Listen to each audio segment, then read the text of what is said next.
निशुम्भ शुम्भ गर्जनी प्रचण्ड मुण्ड खण्डिनी वने रणे प्रकाशिनी भजामि विन्ध्यवासिनी।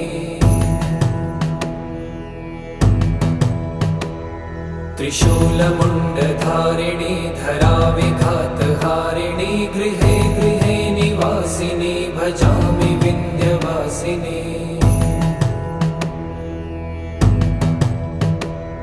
दरिद्र दुःखहारिणी सदा विभूतिकारिणी वियोगशोकहारिणी भजामि विन्ध्यवासिनी।